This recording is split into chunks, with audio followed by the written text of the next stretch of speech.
can see me. I'm Emma Tamplin. I'm one of your hosts for today. I'm the collaboration manager at Chwarae, and I have been at Chwarae for 10 years now. It's actually flown by, and I'm responsible for delivering a number of exciting initiatives that ensure that women and girls can reach their full potential. I'm also joined by my amazing colleague Chizzy. Hello, Chizzy.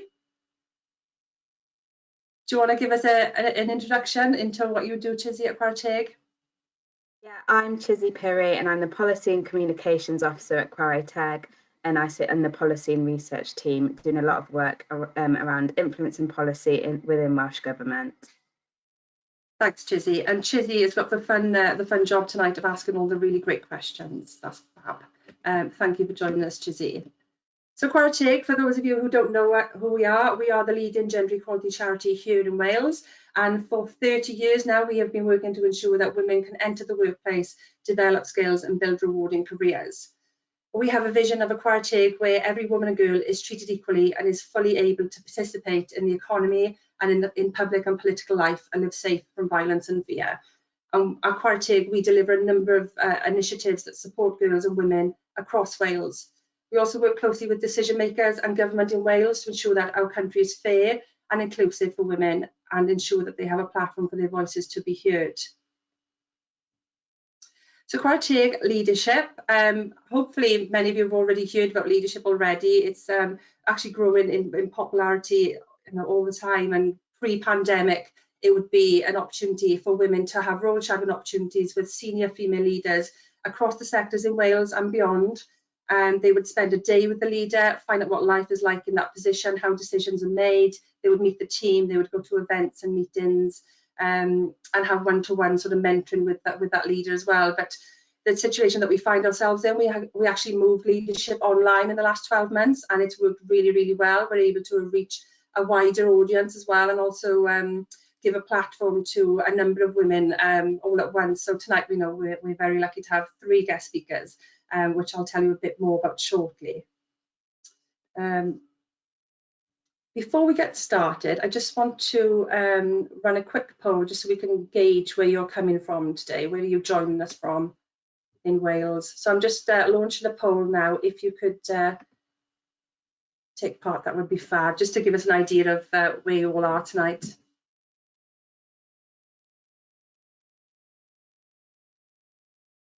Fantastic. It's great to see people outside of Wales joining us as well, so welcome.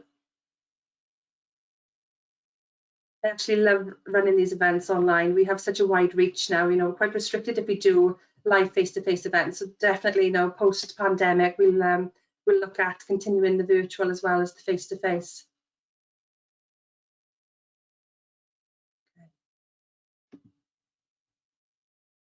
There we go. So majority South Wales, but great to see, a range of regions being represented today as well, which is fab. Okay.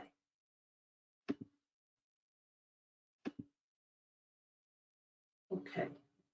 Right. Let's get to the fun stuff. Let's meet our guests, I think. So we're joined by 3 amazing guests tonight. We have Loraine Martin, OBE, Director of Diversity and Inclusion at Network Rail. We also have Christine Boston, who's Director at Sustrans, Cymru, and also my ex-boss. Christine used to work for Chwarae a while ago, so it's great to have Christine join us. And also, last but not least, Jo Foxall, Managing Director at Traveline, Cymru.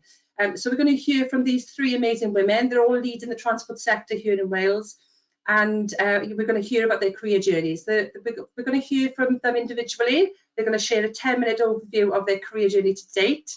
And if you have any questions for our guest speakers, then please pop them into the questions tab. We will be keeping an eye on the questions, and once we've heard from all 3 speakers, we'll ask the questions at the end. So I'm going to hand you over now to our first guest speaker, which is Loraine.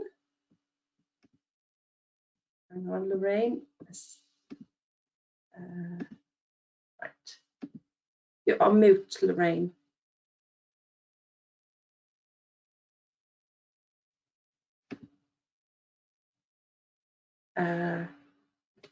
Can you hear me?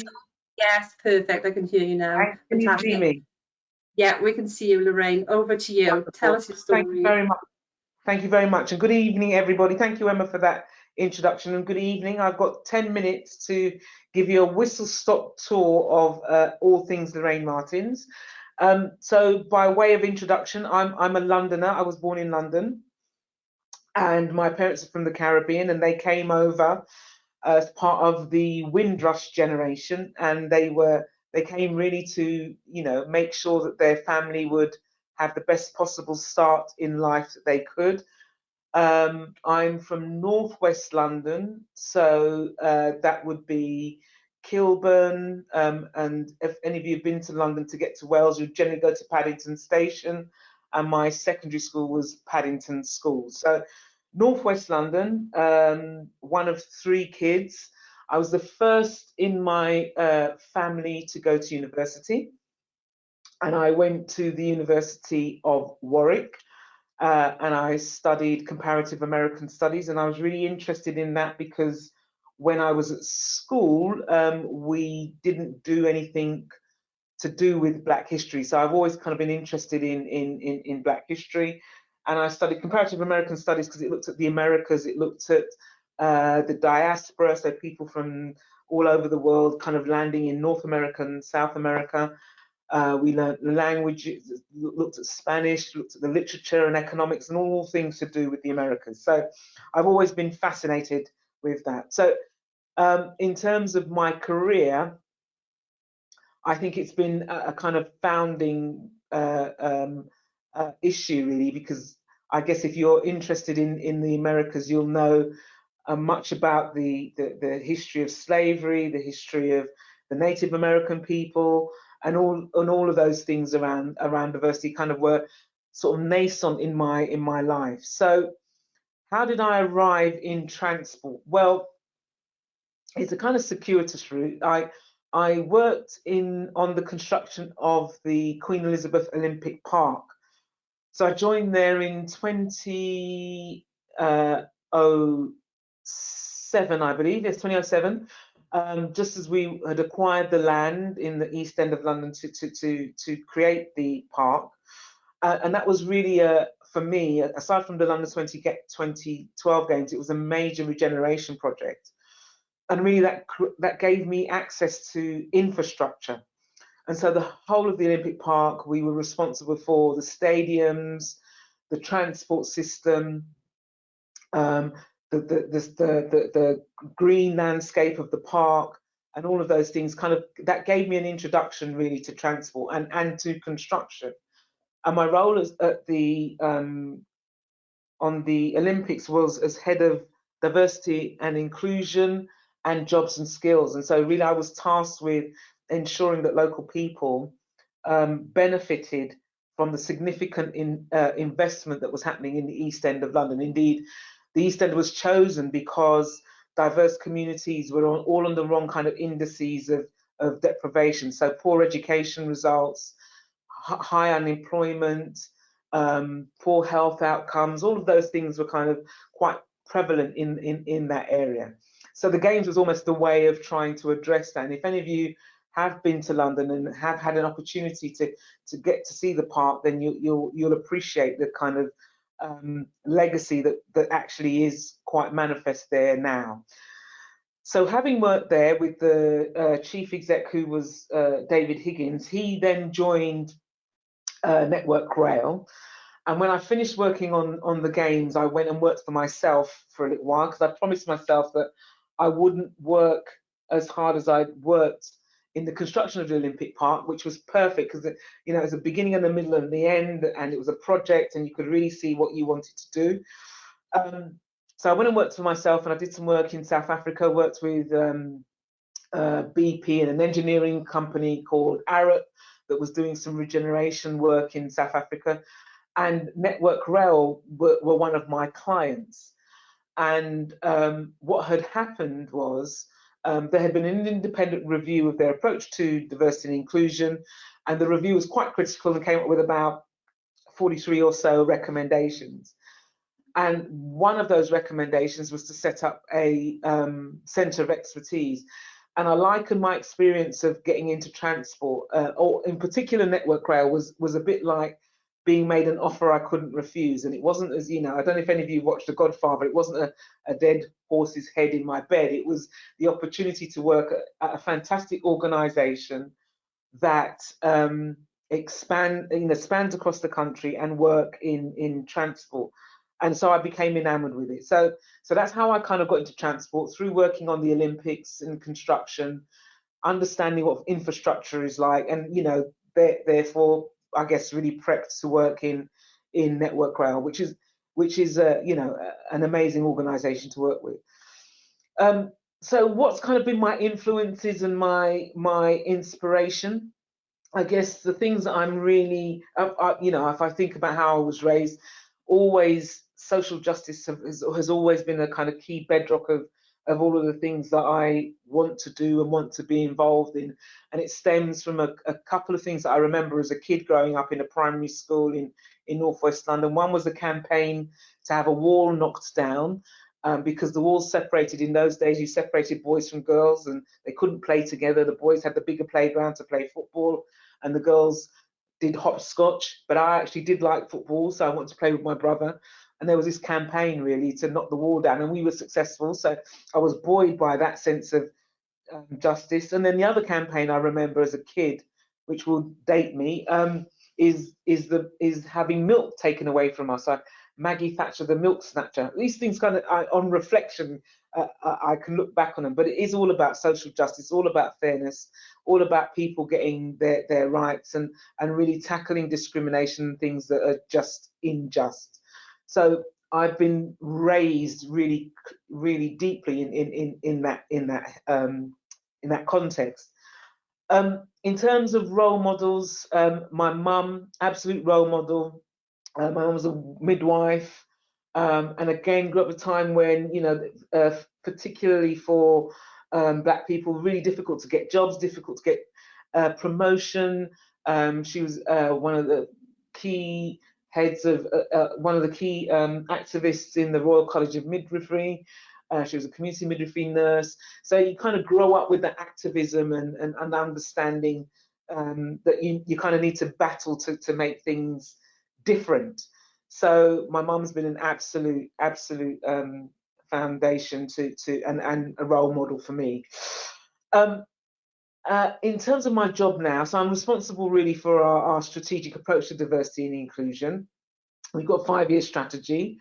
We want to be an organisation that's more open, diverse and inclusive.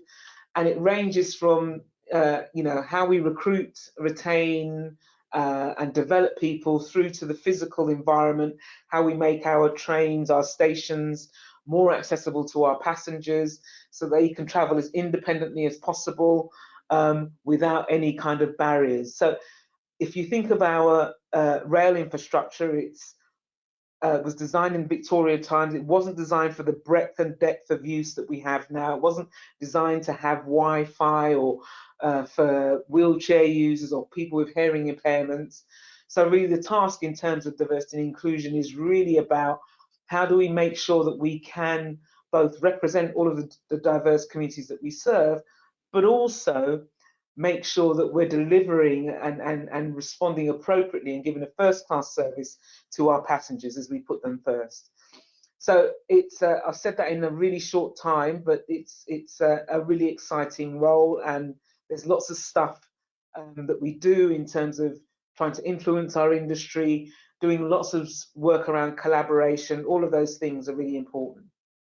And then the final bit, as I draw to a close, I was asked if I would give some 5 tips to the audience really about their careers, and I thought 5's a lot really. So I came up with 2, not because I can't count, but because I just think you'd be overwhelmed. There are 2 things that have kind of stood me in good stead as I've been throughout my careers. The first one is seize opportunities. Things never really go to plan. You can have a set idea of where you want to get to and what you do, but things will present themselves to you. There will be opportunities and chances for things for you to do, and I think if you can do them, have a go. Really just seize those opportunities and learn from them. That's a really important part, I think, of my learning and my development. And then the second part of the second thing that I would share with you in terms of my career and how I've got into leadership is not to be afraid to make mistakes. I think making mistakes is an important part of our development, as long as we learn from those mistakes. So I have a proclivity, a tendency to try and be perfect. And I know as I've grown, I've really hated things to be wrong. But actually, as I've grown, I've also realized that once I kind of review those things that haven't worked, then actually there's really wonderful nuggets of learning in there that have stood me in good stead. So I'll draw a pause there because I think that's my 10 minutes, and I think I'll hand over to my next panelist. Thank you. Thank you so much for that, Loraine. That was great. And Christine, let's hear from you now. Hi, Chizzy. Good evening, everyone. It's really great to be here. One of my proudest moments of my career now to be invited back to Chwarae Teg to speak about my own career journey after so many years of working for Chwarae Teg and arranging events like this one. So where my story starts is back when I was at school, and I always felt that I wasn't particularly academic. One of my proudest stories today is that I failed my A-levels. I did okay at GCSE level, but failed my A-levels, which now, you know, I look back on very proudly. I didn't go obviously on to university from there. I dropped out of education at that point because I went off to follow my dreams. I wanted to be a singer, so that's what I went to do, and I worked in the holiday park entertainment industry for about 7 years. Started off holiday parks, I worked in a theatre then, and I finished off doing solo cabaret. So I went and did what I felt I wanted to do, something that I enjoyed, and I had many years doing something that I really loved and just having a great time. So from there, over time, I had always felt that actually I did want to continue my education. And so at one point I was living in Devon, and I decided I was going to do an A-level at night school. So I signed up for an English language A-level and actually found that I really enjoyed it. I worked hard, found that it was really interesting, and I got the first A, I think, of my life. And realised actually, perhaps there's something more here than I thought. So I then from there was able, with that one A-level, because I was a mature student by then, I was able to get into university, and I had a really kind of important person in my life who encouraged me at the time to push myself and take that step to go and get a degree. Which was something that I never thought I would have. Like I say, I thought I was not academic, so to get a degree and to get into university was a really big thing for me and a big achievement. So that's what brought me to Wales. I moved from Devon to Wales, and I went to Swansea University, where I studied English and politics, and it was the perfect course. I took politics because I thought it might be interesting. I knew I wanted to do English, and I wanted to mix it with something else, and it turned out to be the perfect combination. So the degree was a mix of 3 things. So it was English literature, English language. Swansea has a really fantastic linguistic school where I was able to really learn a lot. And one of my particular interests is around language and persuasion. So that's helped me a great deal as an influencer. And then the politics aspect of the degree as well. And I would tell you that my family would say that I was always very argumentative, and doing a politics degree, I had found my place finally, and I was able to kind of take that skill and attribute and really hone it into something that was useful, that could be useful, and that has stood me in good stead ever since then. So when I finished my degree, I wasn't someone that was in university thinking, I know exactly what I want to do. I had financial responsibilities, and I just needed to get a job. And actually, before, in my kind of final summer when I was at university, I had the fortunate experience of working with an old school friend of mine, actually, for a policy and research consultancy that was based in Leicester, because that's where I'm from. And it was a place called CFE, and they were working with the Learning and Skills Council at the time. So it allowed me to kind of get my first taste of policy, get some experience, and working with a load of partners and stakeholders, government, and that turned out to be really valuable. So then when I finished my degree, I was just approaching recruitment agencies, and I approached one that I had worked for in Leicester, and they came back to me straight away because there was a job that they had with Careers Wales as Labour Market Information Officer.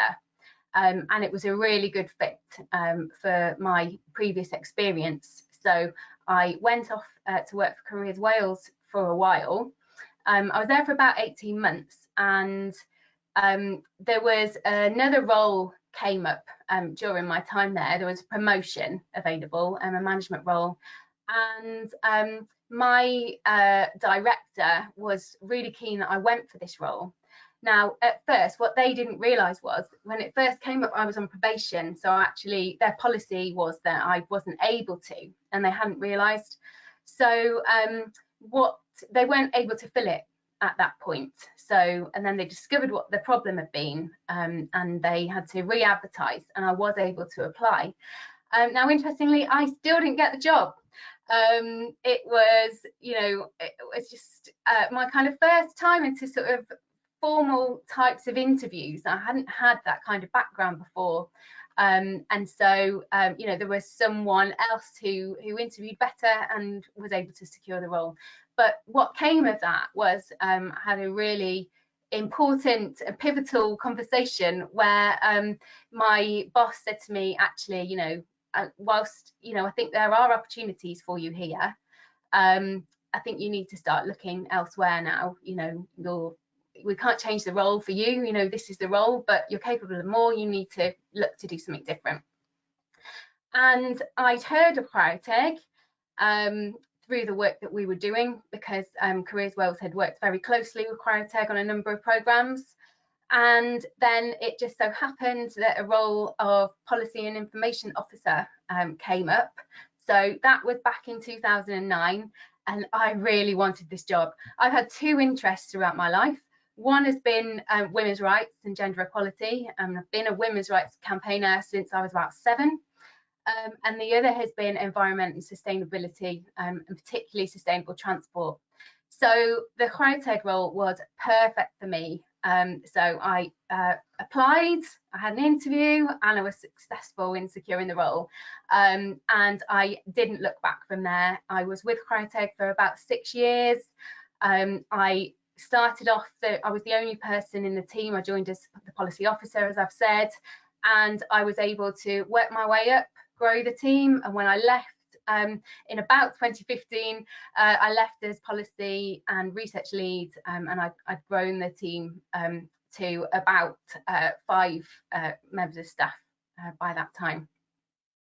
So it was a really great time. I would say that I was inadvertently mentored by Wales' most senior women through that role, because as you are experiencing now, Crowtag has a long history of bringing together female role models, senior women, to share their story with others. And so I was able to work with and hear from so many inspirational women, and that had a real impact on me.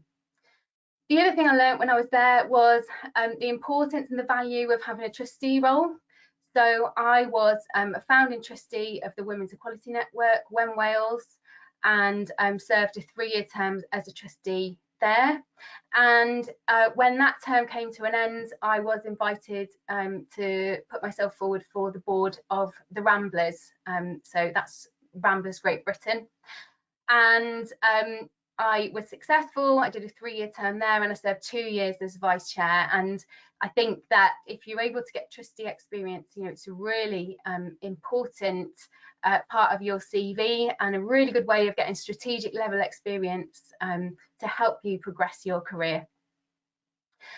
So when I was at Acquire, that is when I started working in transport. As I've said, I'd always been interested, but I started working in transport policy, and it was because I could see that there was a difference in gendered patterns of use of transport, and also the impact it had for women in particular on their economic outcomes, their ability to get to work, their ability to make work pay.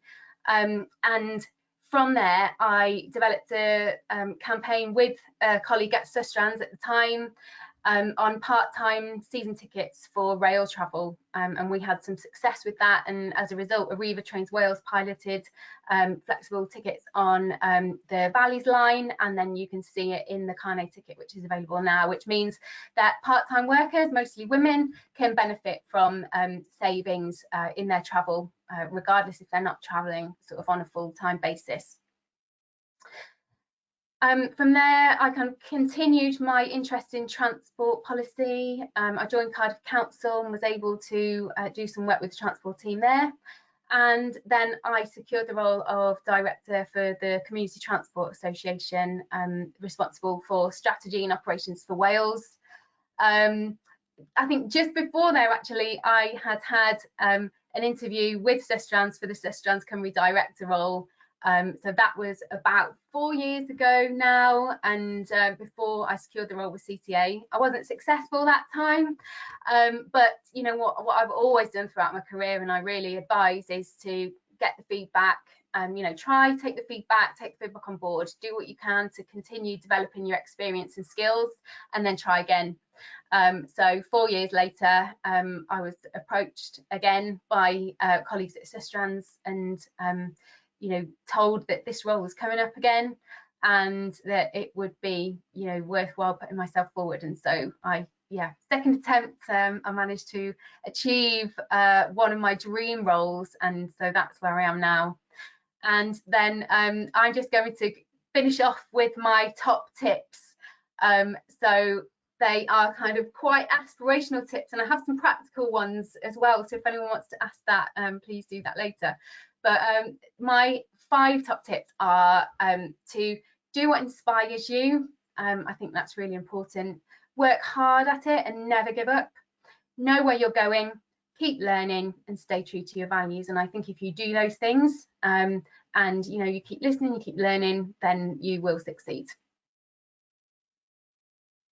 Thank you so much for that, Christine. That was great. And now I'm going to hand over to Jo.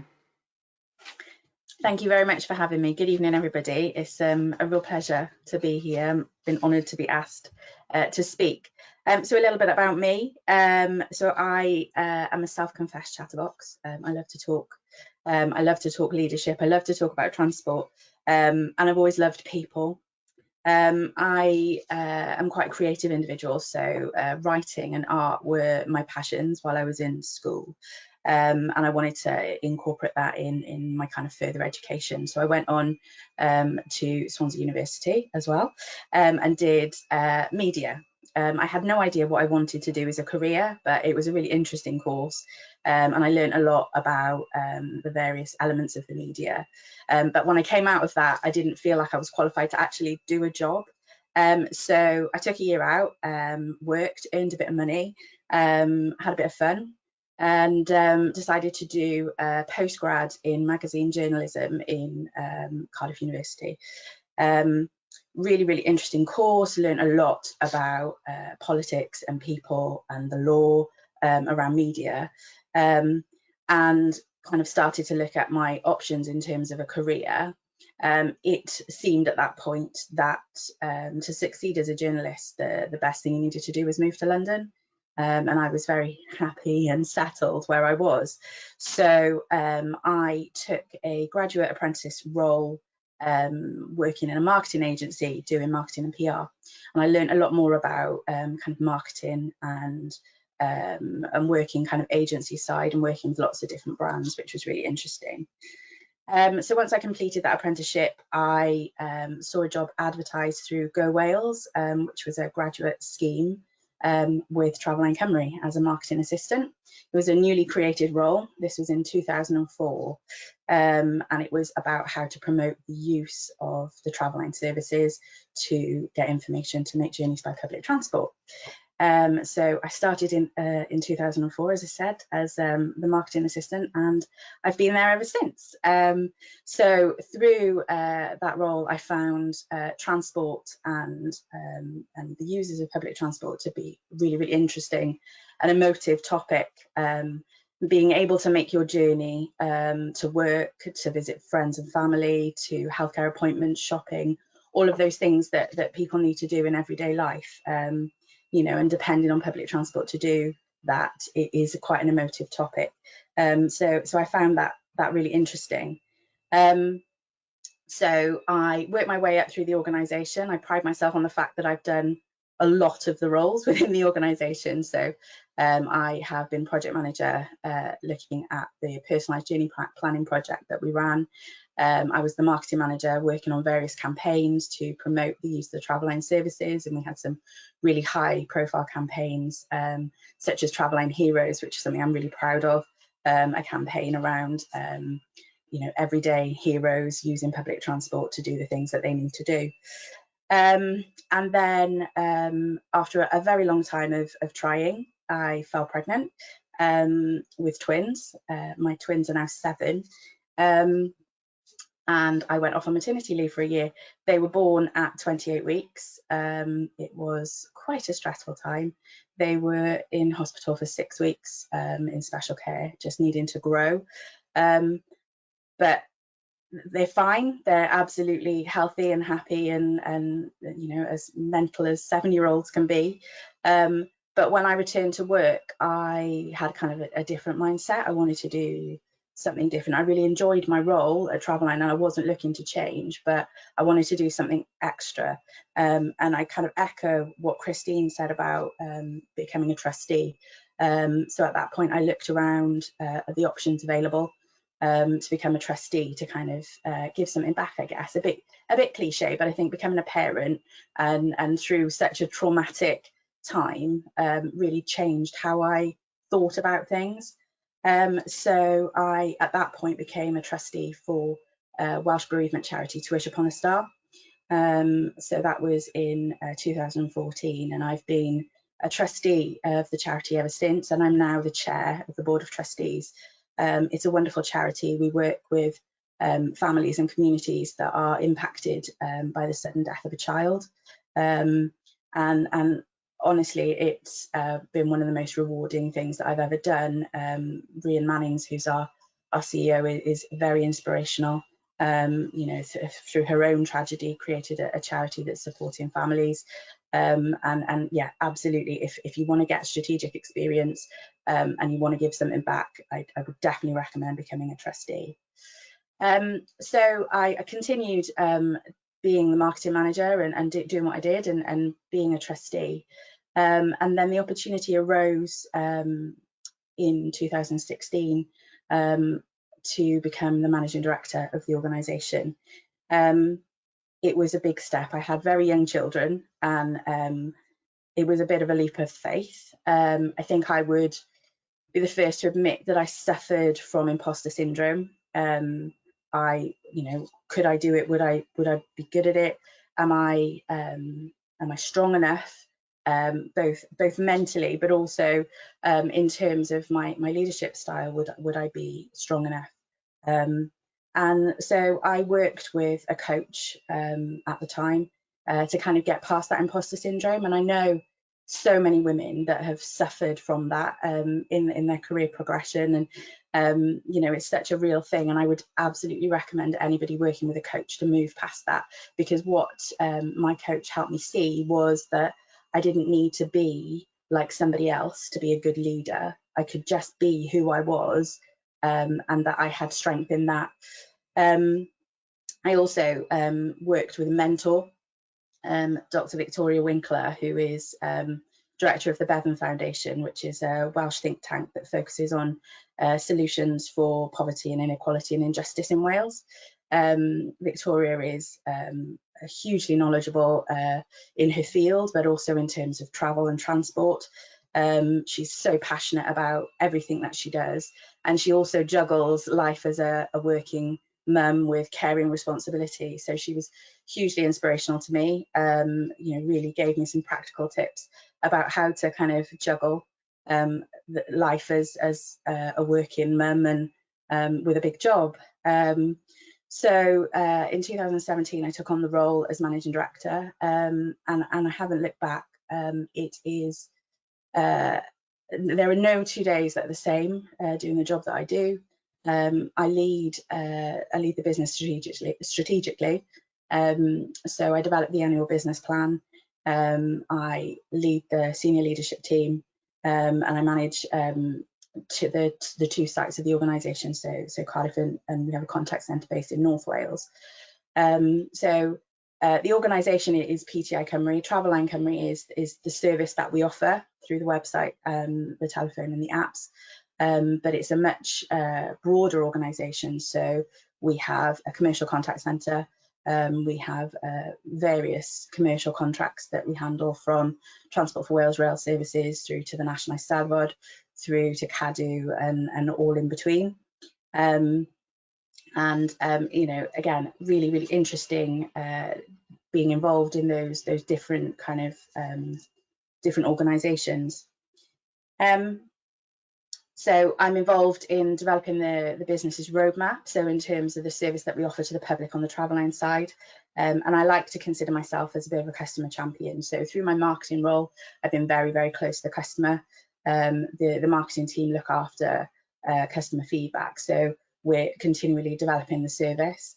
We're an organisation that is passionate about customer, so we have a customer panel who we work very closely with on all of our service developments, and we get them involved. Any project, any development, any campaign goes to the customer panel for input. And so I consider myself to this day to be the customer champion. I probably stick my beak in too much in terms of the operational side of the organisation, but I like to know what's going on.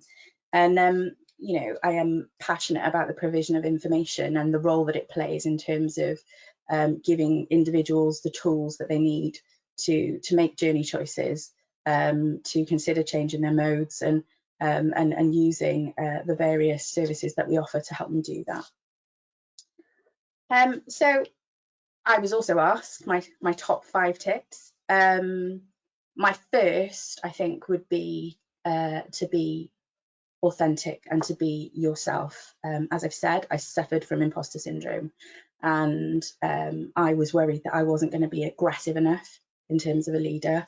But you don't need to be aggressive to be a leader, and I think it's really important to embrace your key skills to be you. You can fake it until you make it, but it's exhausting trying to be somebody else all of the time. You have to be authentically you. Get yourself a reputation to be somebody that delivers and gets stuff done when you say that you're going to get it done. I think, to get that reputation is really key.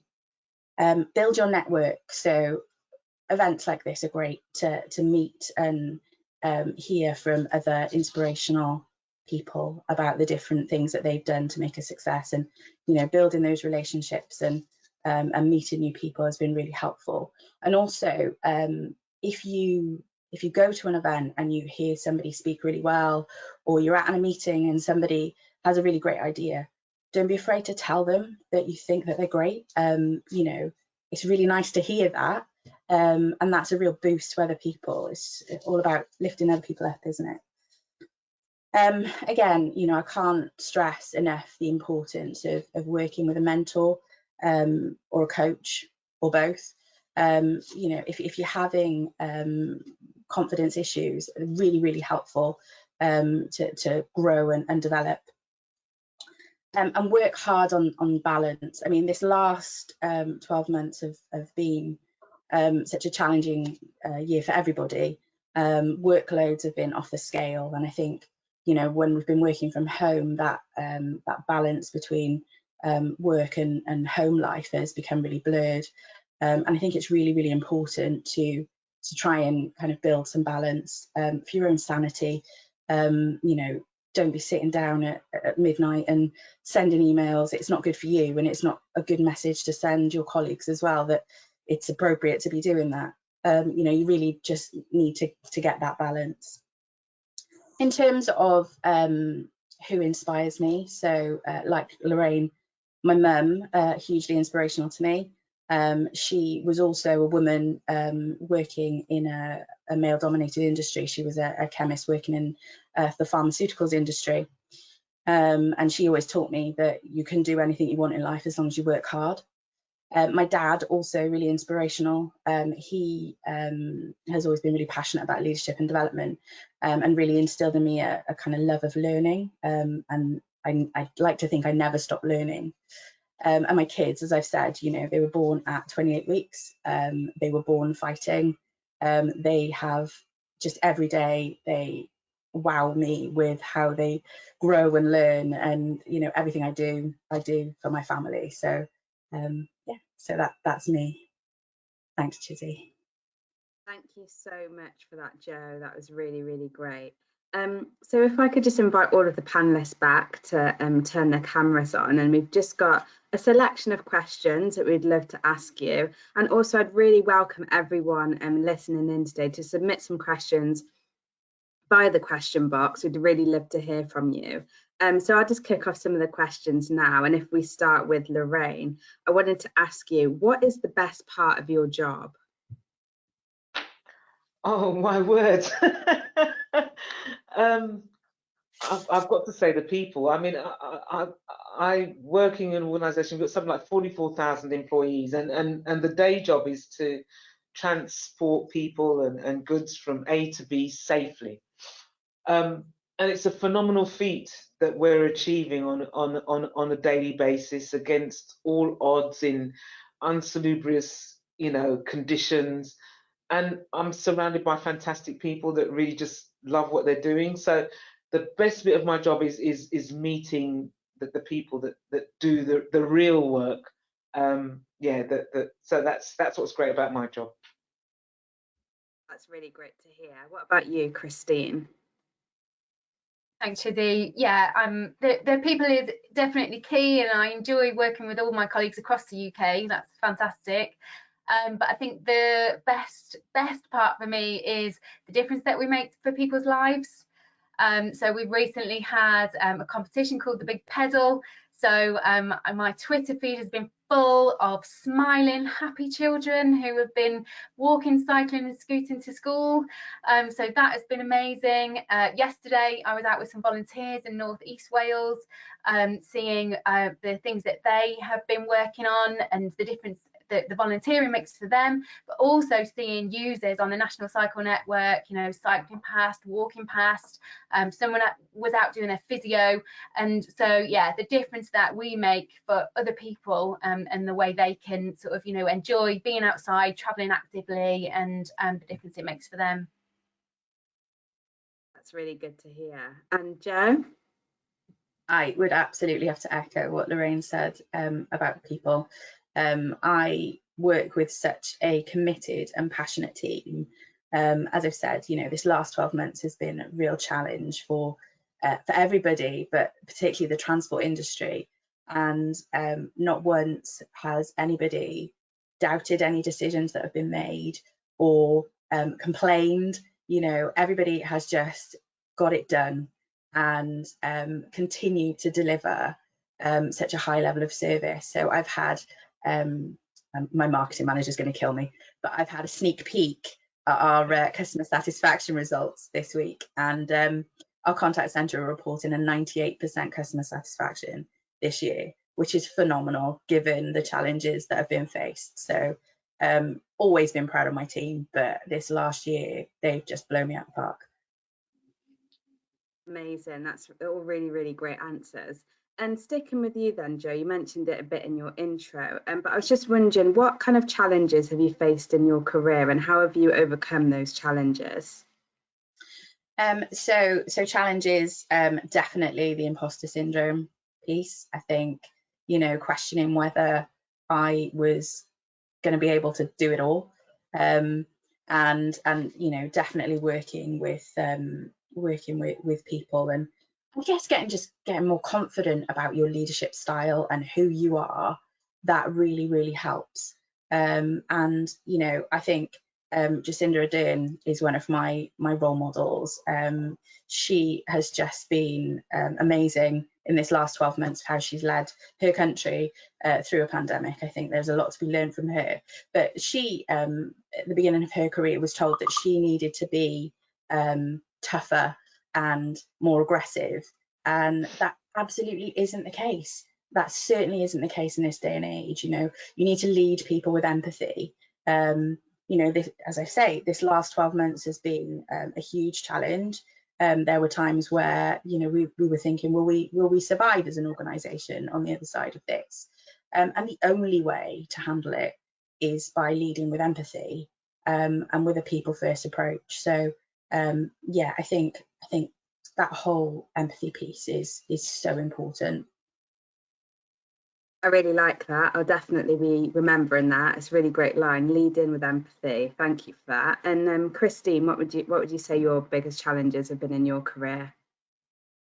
Well, I definitely recognise the imposter syndrome that Jo has talked about, and I think we all have that. So, you know, if there's anybody kind of watching tonight thinking that it's just them, it's not just you, it's everybody, and we all have to deal with it. But kind of another specific challenge for me has been, you know, I've noticed a kind of blocker each time I've tried to get to the next level, because at the end of the day, you need experience to, you know, so that you can get the job. I mean, sometimes you might get a really lucky break where you're going to get really good support and people kind of will believe in you and promote you without that experience. That can happen, but it doesn't always happen. And certainly, I found when I kind of moved into a management role, and then when I was trying to get into a director role, you have to sort of, you know, it's not an easy step, and you have to sort of keep going through the process, I think, getting the feedback and thinking about, I was really analytical about it, looking at role descriptions of the types of roles I wanted to move into, analysing where my gaps were, carrying on trying to get the experience. And again, you know, trustee roles have really helped me to achieve that. And just kind of keep trying, keep refining until I was eventually able to make that next step. And I would also say about the importance of transferable skills. I mean, you know, if you're a mother, for example, you can manage people. You know, if you can get a toddler dressed and out on time in the morning and get yourself to work, you know, you can manage people, you can motivate people, you can manage your time, you can organise, you can do all these things. So, you know, I think you have to perhaps take some care with the examples that you're using. But for example, you know, when I went for my first management role at Cryotex, trying to get promoted, and I wasn't successful, and I, you know, spoke to the chief executive and asked her, like, what is it you think I don't have? And, you know, I was very lucky that she was willing to have that conversation with me. She gave me honest feedback, really constructive. And, you know, it was partly, we don't think you have the management skills.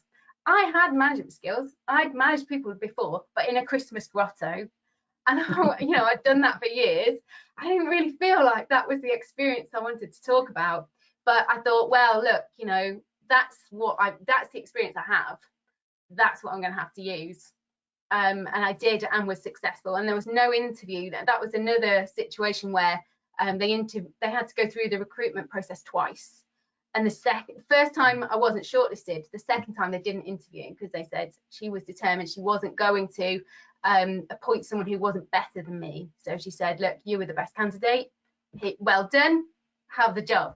So yeah, just be, you know, listen to what people are telling you, like ask for the feedback, keep working on it, and you will get there in the end. And just, yeah, be mindful that there are a range, you know, your life is not just one aspect, and there are lots of things you might be able to bring into that process that will help you make the case. Thank you for that, Christine. That's really valuable advice, asking for feedback. I think that's something that we can all kind of struggle with sometimes. So yeah, it's really great that you highlighted that. And you, Loraine, in your intro, you mentioned how you've come from a social justice background and you've always been involved in activism, and that's so inspiring to hear. So I'm sure that came with some challenges. What would you say your biggest challenge has been in your career? Before I even do that, I just want to send some love to Christine and Joe, and yourself, Chizzy. But Christine and Joe, you're absolutely fabulous, and I'm absolutely in awe of you. So thank you for sharing your stories. There's so many commonalities. We didn't even really touch on that, but the stuff about transferable skills and working in environments that give you opportunities to hone your leadership skills, wonderful. So much love to you all. I think the challenges that for me have been really environmental. So if you think about, diversity and inclusion in the business world, apropos now, it is the kind of flavour of the day, and a whole raft of businesses are kind of falling over themselves to integrate diversity and inclusion into their business. But I've been at it a little while, and so the challenge has been for me is getting the space and the voice and the visibility of this discipline, which is diversity and inclusion. It's not all just kind of soft stuff about heart. It is about changing cultures and changing environments. Just kind of getting a space at the table, and particularly in industries where I'm the one, I'll either be the one woman or the one black person, or so, and that brings with it challenges. Which have made me, they're things that have enabled me to grow, have enabled me to engage with all manner of people. I'm relatively comfortable with, a different set of people, but I'm also quite introverted. People don't pick that up, but that's because I've had to work by myself in lots of environments in order to, make things happen. So I guess the challenges, particularly for me, have been around the topic and it feeling like it's either a nice to have or it's not really important, or it's something that could be left, and therefore it's absolutely competing with a raft of priorities. And so that's been a challenge, but it's been something that's been, I think, wholly great for me. Wholly great for me. Wouldn't have it any other way. Thank you so much for that, Loraine. It's really, really great to hear, and also inspirational. And I'm just going to pick up a question that we've had in the question box, which echoes what I've just said. You're also inspirational. And this person wants to ask, how did you realise what your strengths were and are? And this person's been struggling to kind of find what their strengths are for various different amount of life circumstances. What are your top tips for finding what you're good at? And if we could start with Christine this time. That's such a good question. I think, if I think back, like I say, my family would have said I was very argumentative, very stubborn, and it didn't seem like a strength at the time. But kind of as I've gone through life, I'm very tenacious, for example. As I've gone through life, I've learnt to utilise those attributes and make them into strengths. So it's such a good question. You just need to you just got to be true to yourself. Think about who you are, think about, to be confident, to be yourself. I mean, I'm quite creative. There are lots of times when I utilize that, when I maybe question the approach, or should I conform? Should I do I need to do it in a more boring way, so that it's what everybody is used to? And I think, no, it's not me, this is my style, and I have to utilize that. So I think it is just being, it sounds like perhaps you do know really what your strengths are, but maybe you're just not sort of employing them perhaps in the right way, because there must be uniqueness that you are aware of that you can really use to get to where you want to go.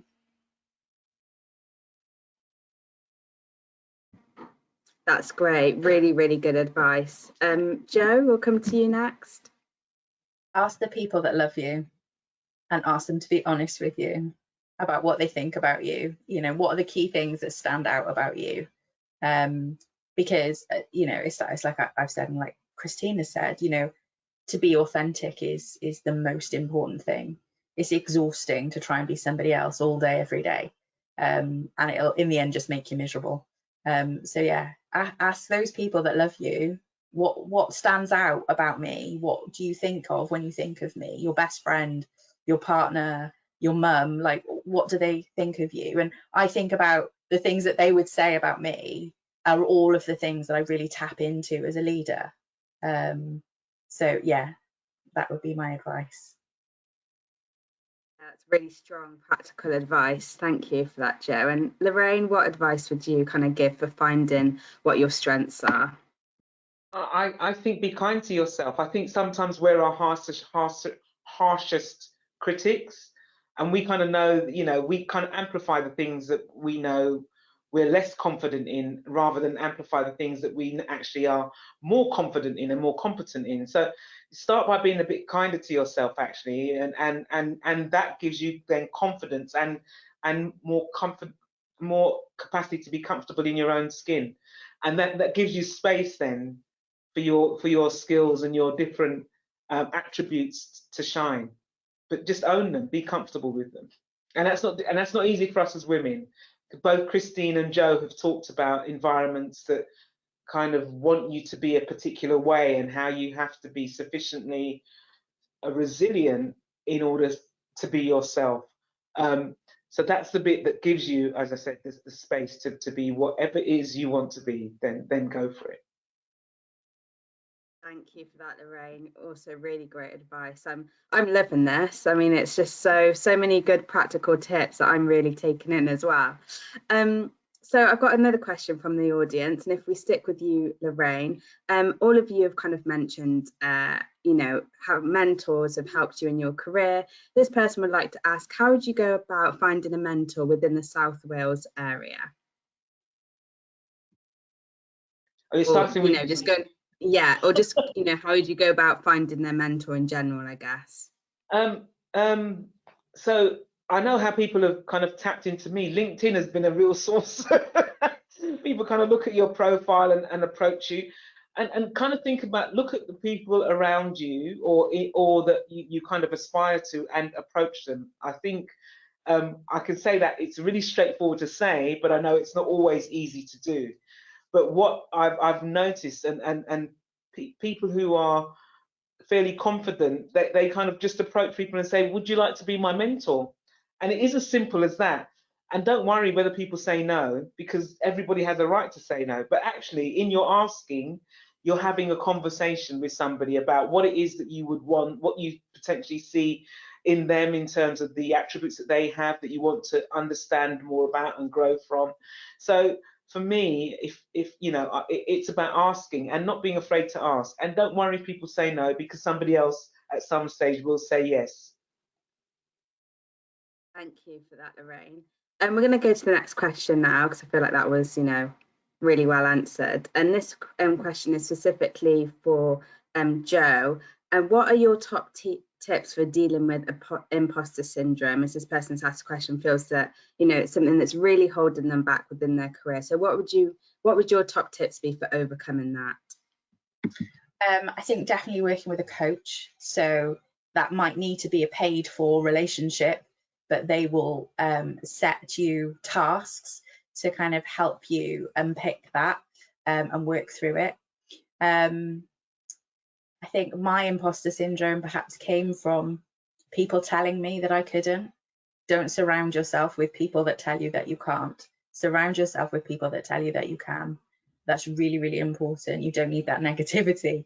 And I think it goes back to what I said about making sure that you tell people that they've done a good job in whatever, you know, if you start to have those conversations with people, you know, and building those relationships with people, and following up and saying, oh, you know, I really liked what you said about XYZ, you'll start getting that stuff back as well. And that's hugely helpful in terms of growing your confidence. But yeah, that would be my 3 tips for that. Thank you for that, Jo. We've got another question from the audience. Thank you so much for everyone for asking your questions. We've got loads piling in, so I will try and get through as many as I can. So yeah, I really thank you everyone for these great questions. And this question is from someone that says that I've been told that I'm too confident and that my intelligence is intimidating. Do any of the panelists have similar experiences, and how have they dealt with that? And if we could start with Christine first, that would be great. Too confident and intimidating. It's yeah, maybe that person needs to reflect on themselves as well, and you know, perhaps they have a little bit of insecurity going on there. Yeah, I suppose, you know, we all have to, if we're working with other people, need to be sensitive to how they perceive us, how they react to us, you know, and it's working on that relationship, isn't it? And you know, relationships are a two-way process, and perhaps, you know, you need to be ensuring there's lots of two-way positive communication. Yeah, perhaps that would help. But yeah, that's an interesting point, isn't it? Yeah, thank you. Loraine, I don't know if you had any reflections on this.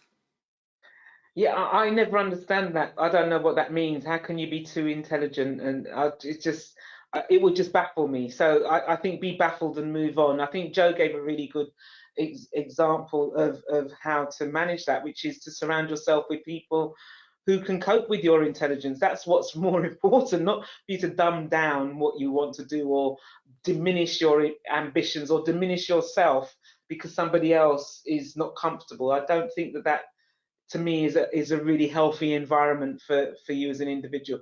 So seek out more like-minded environment that will embrace your hyper intelligence and grow from it.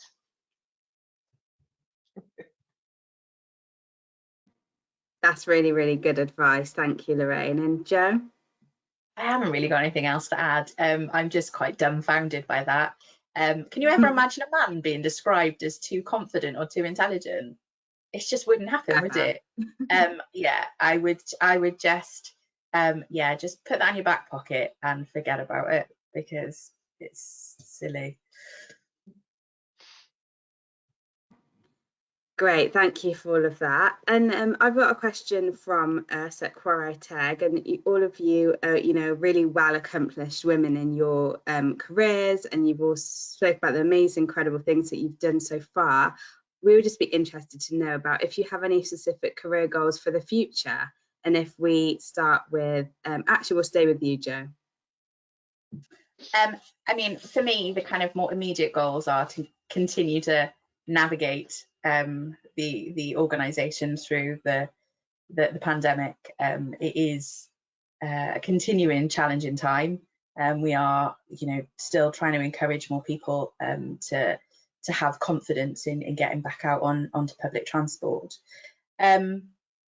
Our organisation is currently being acquired by Transport for Wales, so it's a very exciting time. So one of the things I'm really looking forward to is kind of learning more about Transport for Wales as an organisation, being more central to decision making around transport in Wales. I think it's going to be exciting. We've got our new cabinet in Wales and our new minister, which again, exciting times with a focus on climate change, which I think is going to be really healthy. And the fact that transport now sits with that, I think is a really good thing. We have the new Llwybr Newydd transport strategy, which is putting a real focus on transport and, more importantly, investment. So I think transport is a really exciting place to be right now, and I think that there are going to be lots of opportunities over the coming years as things kind of change and grow. That's really great to hear. Loraine? I don't know if it's career ambitions, but it's more really wanting to continue to make a difference. I liked Christine's, I think, introduction around, you know, having an impact, and I guess those are the things that have motivated me. So it's more, you know, where can I continue to have an impact and lend my support or efforts to making things different and better for others. Thank you for that, Loraine. And Christine? Thanks. Well, I kind of just joined Sustrans in October, and that's a role I've been, trying to get for a while. So I'm very happy where I am for the time being. Think, and hope I will be doing this for a while. I have some vague aspirations of getting a PhD one day because, as somebody who, didn't think I would academically get that far, a PhD would just be a really, really great achievement. And also getting those A-levels that I failed all those years ago. I really want to do that, and I will tick that box one day. And as for my next step, I'm not done yet, but yeah, not sure what the next step will be. I'm sure there will be lots of exciting things for the future. Thank you. And if we stay with you, Christine, I know you've kind of touched on this a bit already in some of the questions you asked, but we've had a question from someone in the audience asking, do you have any tips on how to deal with rejection when you're trying to progress? Yeah, some good tips for that. I think one thing, don't see it as rejection. I started my working life as a singer, there was a lot of rejection. I got very used to it. Don't see it as rejection. It's part of the learning process. The recruitment process is just part of learning. You could just, put yourself forward for a role as a development opportunity. Just benchmark yourself, see how you get on, and then, you can measure yourself against that. If you do, if you feel like you do better each time, and then, keep working on your application, keep getting the feedback. Once you start getting shortlisted for those roles, you're in the right ballpark. And again, feedback, refinement, and keep going, because if you really want to achieve this, you can, and never let anyone else tell you what you are and are not capable of. Just concentrate on what you're trying to do. You could do analysis of role descriptions, look at where you need to develop, try and get those opportunities, and just keep concentrating on it and working hard at it. And yeah, don't see it as rejection, see it as an opportunity for learning. Thank you for that, Christine. We've had another question from the audience, and this is specifically about your individual job roles. And this person asks, how do you be inclusive to the Welsh language in your job roles? And if we start with you, Jo?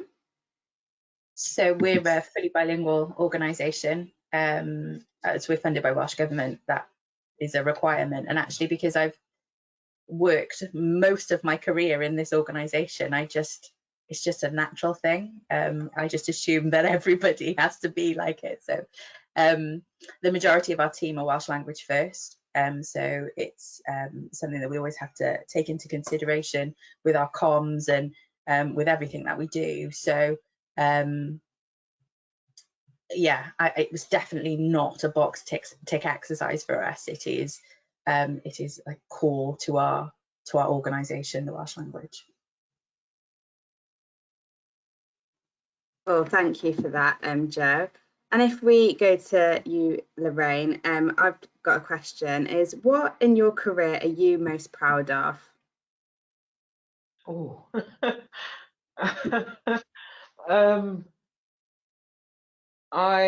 This is fantastic, isn't it? So what people expect me to say, I think, is to talk about my OBE and MBE and stuff like that, which I am absolutely proud about. So I got my MBE for working on the games and my OBE for stuff that I've done with Network Rail.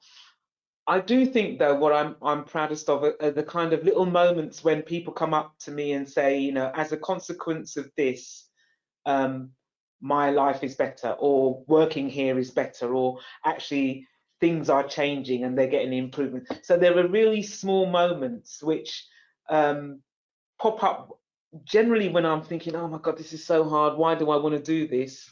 And then somebody comes along and just says, thank you. And it just has an immense impact and gives me a great feeling. So those are the moments that I sit back on and I go, that was all right. That was all right. That's really, really great, really inspiring. How about you, Christine? What are you most proud of in your career? So I think right now the thing I'm most proud of is what I've been working towards for years, is to have Cryotech invite me back to do an event like this. So this is a big tick for me. It's like, finally I've arrived. So yeah, and to secure the role that I'm in, you know, after sort of, you know, trying hard to get there. Yeah, and just I think having been able to enjoy the journey, you know, I've had a very varied working life. It's been really interesting, and yeah, just being able to sort of do what inspires me. You know, I'm proud that I've been able to make those commitments to just do what I feel like I want to do at that time. Thank you for that. And how about you, Jo? What has been kind of something you're most proud of in your career? My progression, I think. So from starting as the marketing assistant in the most junior role that the organisation had, through to being the leader of an organisation, and doing it as a mother of 7-year-old twins. And I think when I first took on this role, I was asked by somebody who was a supplier who is no longer a supplier, "Oh, congratulations on the new job.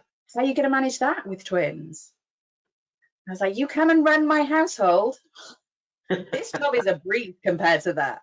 So yeah, definitely the juggle. I am proud of that every day, because it's not easy, but we get it done.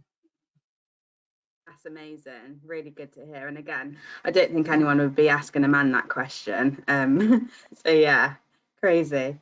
We're going to wrap up shortly, because I know, you know, Christine, you have to head off, and I've just got 2 final questions. And, you know, just bringing it back to the sector that you work in, I want to ask all of you, why is it so important that we have equality and diversity embedded into the transport sector? And if we start with you, Christine. So it's important that we have equality and diversity embedded in the transport sector, because there are so many different people who are using transport, and we need the industry to reflect the people we serve, because if it doesn't, how can we possibly understand what their needs are? So yeah, that's why it's important. We just need to understand the passenger, understand the user, and make sure we're delivering a service that works for everybody. And we don't have that at the moment. You know, we have men designing for men, you know, and that's what happens. That's not judgment, but we need more diversity so that we can have a better overall service. What do you think, Jo? What are your reflections on this question? Exactly what Christina said, in terms of you know, we need a service and an industry that reflects its users, and I think that it needs to start sooner. I think, you know, Transport for Wales have got a graduate programme which is just fantastic, but we need to start with schools and children, and you know, help them to understand that working in the transport industry is an aspirational place to be. And unfortunately we don't have the role models, and Christine and I ran an event last year where we showed a video called A Girl Called Dave, and she talked about, it's a little girl who talked about role models, and she was talking about explorers and things like that, and she was saying, you know, all of the statues in our city centres are of men. And I don't have the, you know, they're not my role models, so I have to be a girl called Dave. And you know, we need more inspirational women coming up through the transport industry to show children, girls and boys, that, you know, it's a great place for everybody to work. And I think that's the way that we can get a better equality and diversity across the sector. Thank you for that, Jo. And you, Loraine? So my build on Christine and Jo's points would be that, you know, all of the evidence indicates that where you have more diverse employees, your organisation is more profitable. And therefore, and you're profitable because you get the discretionary effort from your people, because they feel they belong, they feel that they're valued. and you are much more able to respond to the needs of your customers stroke passengers. So why wouldn't we want to kind of benefit from having a much more diverse and inclusive environment and people who work for and with us? Amazing, thank you for that answer. And finally, my question is to all of you, what advice would you give to your younger self if you could go back in time and see a younger you? What would be the best advice that you'd give yourself? And Loraine, will stay with you, will come to you first. It's going to be all right. Don't worry about it. You can do it, it'll be all right. Great. Christine? So very similar to Loraine, but I would add just enjoy it. You know, I'm definitely a worrier, and I've spent too much time and still spend too much time worrying about things. Don't worry about it, just enjoy it. It's all part of the experience. And yeah, it all works out in the end. So just you know, enjoy the journey. Great. And Jo? Just be brave. You know, take every opportunity and be brave, and learn as much as you can. Yeah. Amazing. Well, thank you all so much. Thank you, Jo. Thank you, Loraine. Thank you, Christine. It has been so inspirational to hear from you. And thank you to all of our attendees for joining us this evening. I hope you've really enjoyed the event as much as I have. And if you want to catch up, this will be available on our Quarry Teg YouTube channel afterwards. So yeah, thank you so much. And again, thank you to our panelists. You've been amazing. Hope everyone has a lovely evening. Goodbye. Thank you, Chizzy. Thank you, everybody. Bye-bye. Thanks, Yes, Lizzie. bye-bye.